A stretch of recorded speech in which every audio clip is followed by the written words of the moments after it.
Instead of making the usual New Year's resolutions, make 2020 the year you tackle your financial bucket list. Local financial professional Mike Kojonen from Principal Preservation Services is here with tips on how to get started. Welcome, Mike, as always. Yeah, thanks for having me. So what is, for people who don't know, a financial bucket list? Well, just kind of like the things you want to do, the list, things you do before you kick the bucket. You want to have a financial one, that things you want to do before retirement, which are, long-term, lofty, yet attainable goals that's going to set you up for a secure financial future. So what would be some of those bucket list goals people can add on theirs? Well, let's start with eliminate debt.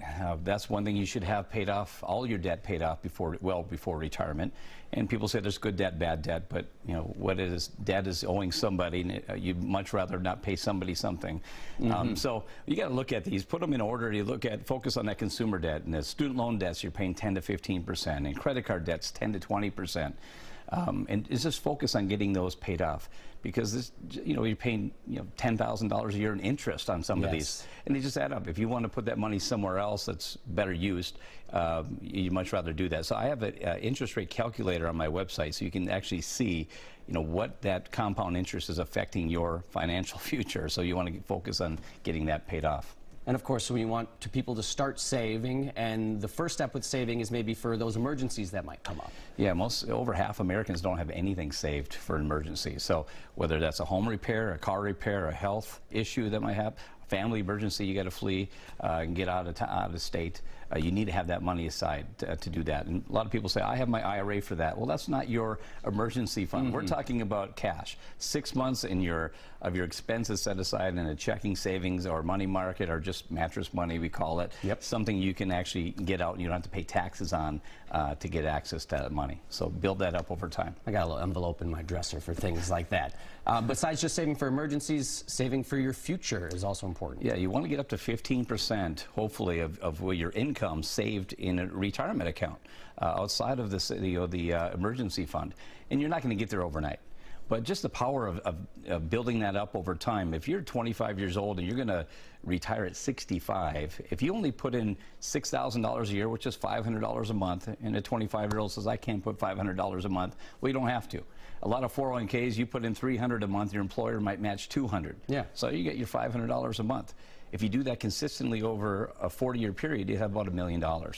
But if you start 10 years later at 35, you're going to have half that amount. Yeah. The key is just being consistent and doing something. Build up to that 15% over time. So we're working on the savings and then creating some form of a financial plan. Yeah, a lot of people say, I have all these IRAs and 401ks. I said, you have a bunch of retirement accounts, you don't have a plan.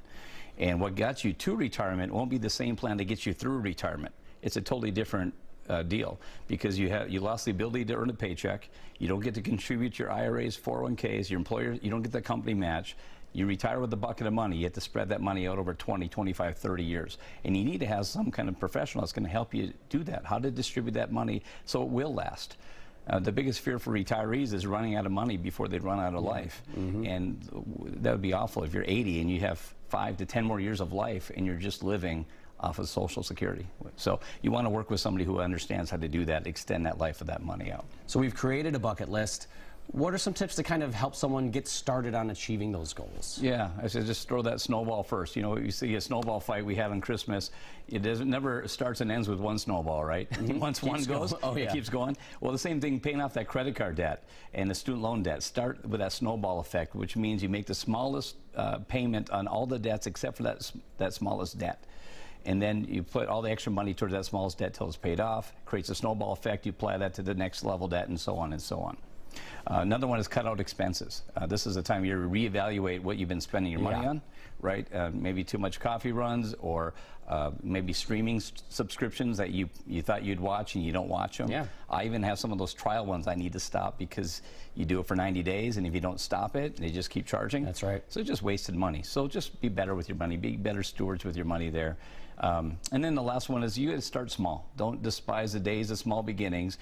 You can only do with what you have, whether it's $10 a week or $20 a week. Build up to that 15% over time. Have that money automatically come out of your paycheck into a 401k, into an IRA, and even into a savings, so you can build up that emergency fund as well.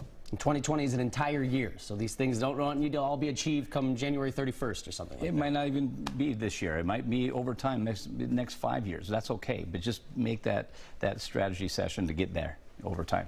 Fantastic. All right, Mike, thank you as always for coming on and sharing these tips. Yeah, thank you for having me. All right, for more money tips from Mike, just head to WCCO.com.